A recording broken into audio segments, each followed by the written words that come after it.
When mass shootings in public places happen, investigators, lawmakers, analysts, journalists quick to look for a reason why, somewhere to place the blame. This week's events in Paris are senseless acts of international terrorists, not one or two people working on their own, like some of the mass violence we've seen in America. The blame for those kinds of acts often placed on mental illness, but is that fair? Is it accurate? Tonight, 15 Finds Out investigator Alyssa Iverson digs to find the deeper truth here. Well, we've been working on this story for the last several weeks. We started with a question. Are there a lot of people suffering from a mental illness and not getting treatment, maybe not even have a diagnosis? Could someone you pass on the street be living on the edge and you wouldn't even know it? But as 15 Finds Out started asking questions, we discovered those answers are not so simple.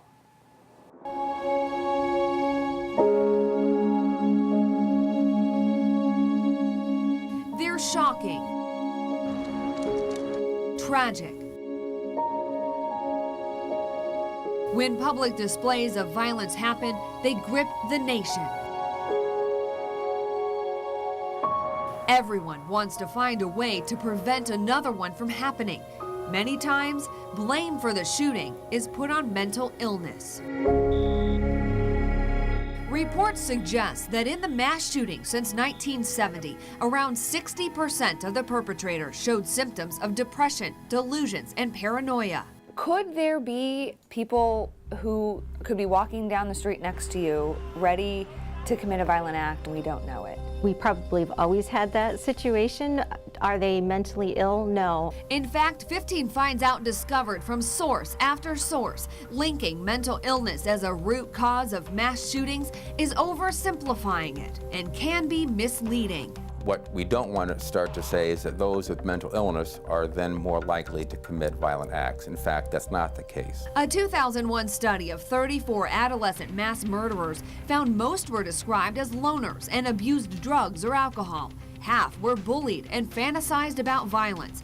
But only 23% had a documented psychiatric history. 6% deemed psychotic when they committed their crime. Forensic psychologist Dr. Stephen Ross. There are some folks who have done mass shootings, who have killed people. I think they may not be mentally ill, but they're socially and morally depraved. It's estimated only 3 to 5% of violent acts are committed by someone with a serious mental illness. We're talking about a very small section of people that have a mental illness and we have seen that have gone out and have been violent to other people.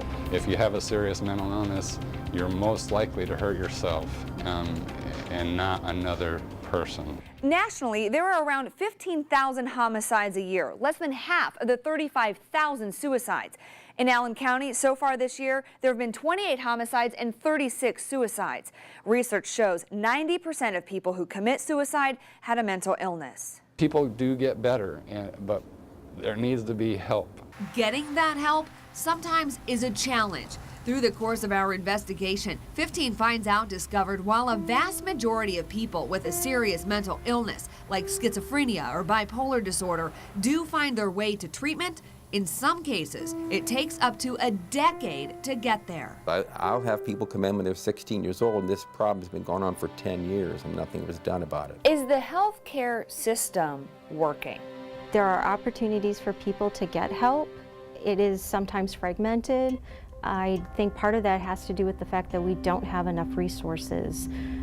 If you look at the funding cuts at the federal and state level over the last decade, you can see why we're not always working smoothly to get people into services and to help maintain their services. Those cuts have eliminated a lot of long-term care facilities. Most people do well with community-based treatment, but the National Alliance on Mental Illness Fort Wayne president says for some more severe cases, a few days in a hospital isn't always enough.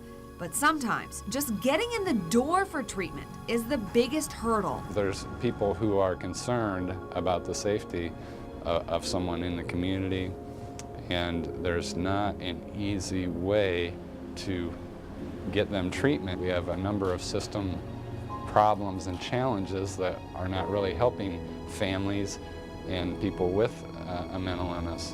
What needs to happen to change that? I mean, where does that responsibility lie?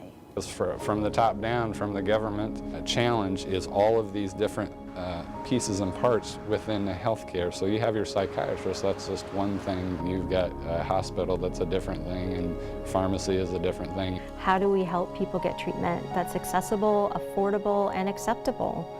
And that's where we need to start. It doesn't matter whether we're talking about a violent act or just the health and well-being of an individual. We need to make sure that people can access care. And Fort Wayne actually does have a lot of resources to help people work through mental health issues. This is the National Suicide Hotline on your screen right now if you or someone you know needs help. You can also find a lot of links and phone numbers right now in this story on the 15 Finds Out page. That includes some links to some screening tests for several different mental illnesses. And Alyssa, you also discovered there's a new task force involved here. That's right. In Allen County, there's a new task force working to make getting that care easier, more streamlined, kind of putting all the resources in one place. We'll take a look at their efforts and how they're actually trying to change the community conversation. That's tomorrow at 6 o'clock when On the Edge continues. Sounds like that is much needed. It is. Okay, thanks, Alyssa.